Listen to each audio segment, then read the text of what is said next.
Germany are making decisions to poison our future. And because of things like the campaign finance laws that Don said, our own people, our own leaders are willing participants in this process. And we have to get educated, and we have to fight that. Not just for ourselves, but for our children and our grandchildren and our country. And I think when you hear Lynn Moore talk about the situations in Nebraska for siting nuke dumps, just like they want to do here in North Carolina, and hazardous waste dumps, and what's going on at the federal level on the deregulation of nuclear power plant and weapons plant waste, I think you'll be hearing, hey, in your mind, that's happening here too. And we have to think about protecting America and the next generation and the future of our country. And the states that we as Americans are counting on for the future are the ones that are under attack right now, like North Carolina, like Nebraska. So before I turn it over, let me just add one comment to Don's. I find it fascinating that Jesse Helms wants to put museum directors in jail for showing photographs in Cincinnati, Washington, but is a willing participant in allowing waste from foreign countries and from companies owned by foreign countries to be dumped in North Carolina.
In Nebraska as well as we are in North Carolina. I got started in this whole business as a League of Women Voters member, and let me rush to say I do not speak for the League, and they wish I wouldn't speak.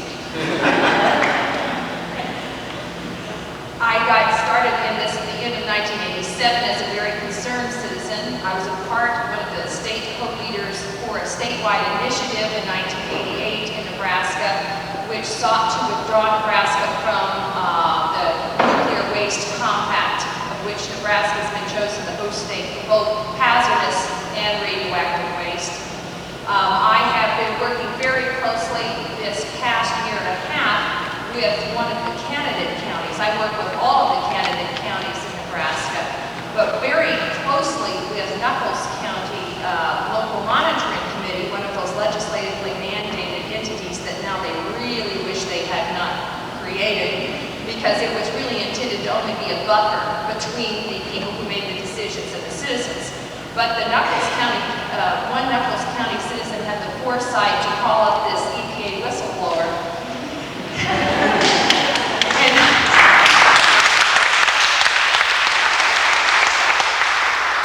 let me tell you, that's made all the difference in the world for Nebraska. Having Hugh Kaufman on the local monitoring committee in Nuckolls County for Nebraska has raised the decibel level, the temperature level, and this has increased the anxiety level of so many people who would like to dump their waste, as well as the regulators for Nebraska, and has done, I think, great for sales for Kaopectate.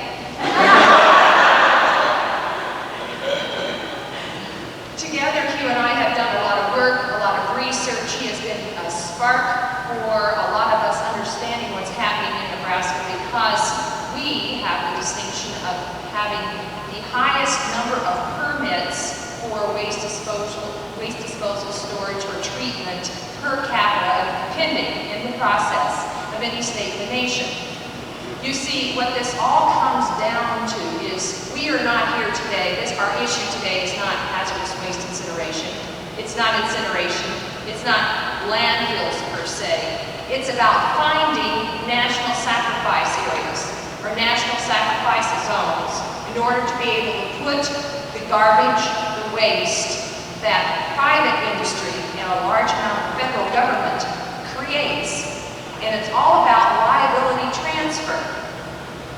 So until that is transferred from the people who made the profit from it to the backs of the taxpayers, to the citizens. And so all of these are schemes in order to be able to get that accomplished. In order to accomplish that, they need to find patsy areas of least resistance, and let me assure you, it's a variation on the exact same thing, whether it's a hazardous waste incinerator, or a dump, or a medical waste incinerator, or a radioactive waste dump, or a radioactive waste incinerator. It doesn't matter what they call it, the siting strategies are the same nationally, and they share the same market research among themselves. So I want to touch very quickly on what some of my experiences are in Nebraska, but the bottom line is that the ultimate answer to any waste management problem that we have is management at the source of generation. That's ultimately the safest, most environmentally conservative, and fiscally protective answer across the board. And the people who hold the control of that are the generators, that is industry. So until you have those who are creating the waste held responsible ultimately for that waste, and the ultimate responsibility is liability, financial responsibility, not being able to transfer it to anybody else. You're not going to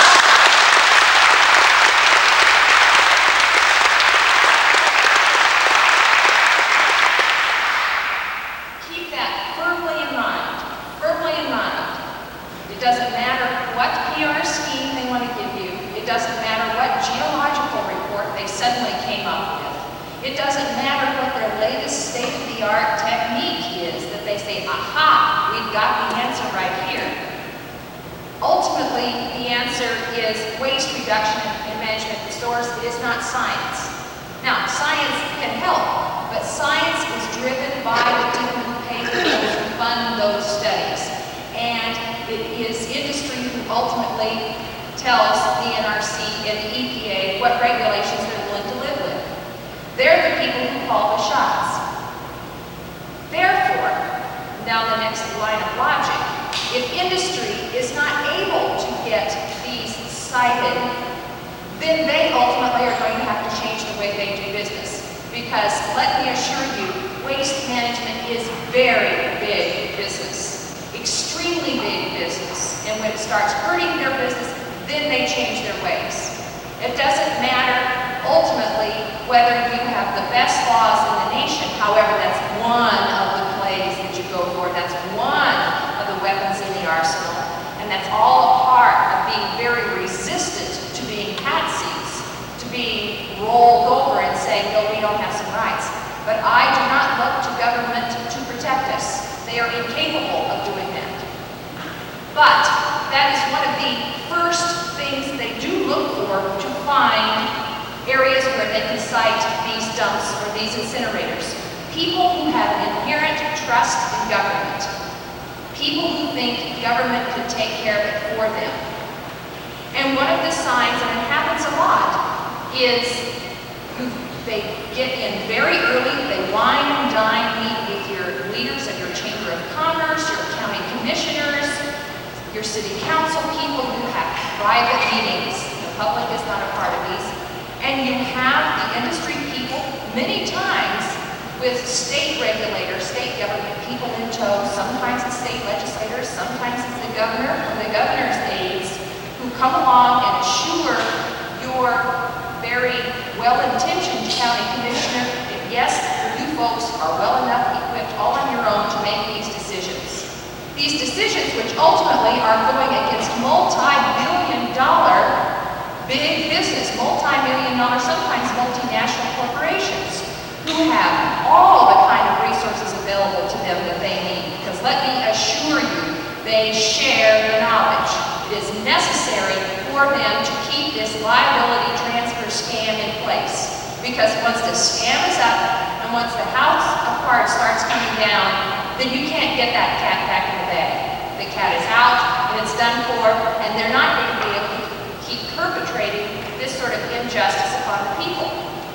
But in order for us to reach that sort of critical mass, you have to ultimately believe, number one, I can stop this thing no matter what. My common sense, my innate resources are just as good as anybody else's, and it doesn't matter whether they have a whole bevy of attorneys with suits and briefcases and ties and the whole schmear of a real slick PR campaign. We ultimately can deal with this in our own terms, because if they don't get these things built, if they find the resistance so great, then they're out of business. Then they have to take their little road show down the road a little farther. And what they've done is they think they've identified a couple of areas, in particular North Carolina and Nebraska. Let me tell you how they identify these. There was a report done back in 1984 by the California Waste Management Board by the Cyril, it's called the Cyril Report, the Cyril Associates. And it identified a profile of people most resistant and those least resistant to these projects. And I can speak from Nebraska. The profile for least resistant matches us to a T in these particular candidate counties. In Nebraska, we have 3 candidate counties for this radioactive, this nuclear and hazardous waste dump, which is supposed to be for a 5-state compact, but of course we all know it can come from anywhere in the nation and anywhere in the world. There's a hazardous waste incinerator and landfill being built out in Kimball County in the western edge of the state. They're proposing 2 medical waste incinerators in Omaha on the eastern edge of the state in a blue-collar neighborhood. We just learned of them attempting to get in at the Indian reservation on the northern edge of the state, and hazardous waste incinerator and landfill there. The common denominators that they find in these places identified by this report are that they're from a rural population, smaller, normally 25,000 community or smaller, conservative, free market orientation, usually from the Midwest or the South, Republican, older, less formal education, usually high school education is about the upper limit of it. They tend to be farming and ranching and what they call nature exploitive sorts of backgrounds, whatever that means. And they tend to be Catholic. This is the profile that they've identified. Well, it fits, essentially, except for the Catholic. That only works in about one of the counties. But all the rest of it fits in some way in Nebraska. And we have looked, at least based upon the project, for them trying to get the dump built in Nebraska, much, much more of their budget is spent on what they call public participation and market research than on anything along the line of technical research or technical studies, because it comes down to a PR campaign.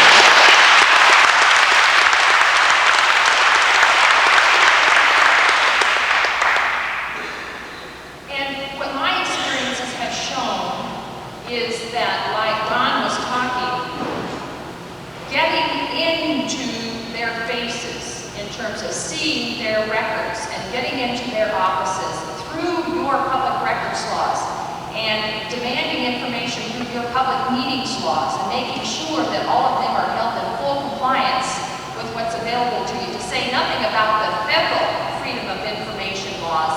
This is information which is is rightfully yours, and it is information that usually they don't want you to have.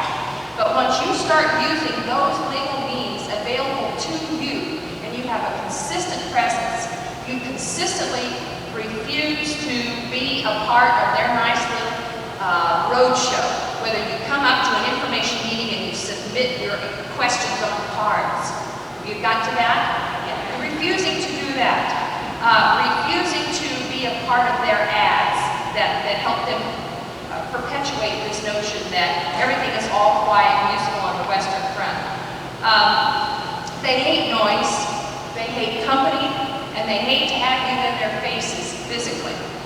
Now, I recognize and applaud and commend you for your orange ribbon level of participation, your level of commitment, because based upon your explanation of it, that sort of commitment is very necessary as you assemble a whole array of plays and techniques and strategies which, added together, will combine to be enough resistance to make sure this doesn't happen anywhere near you. No one thing is going to do it. There is no such thing as a silver bullet in this game. But ultimately, if you recognize the fact that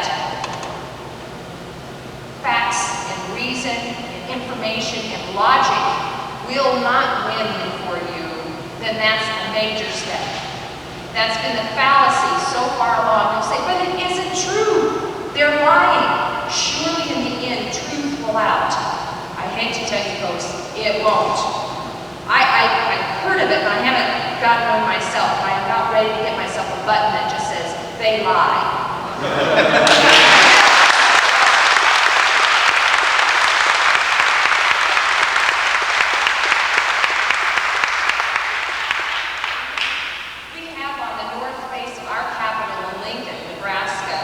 Inscription that says, the salvation of the state is watchfulness of the citizens.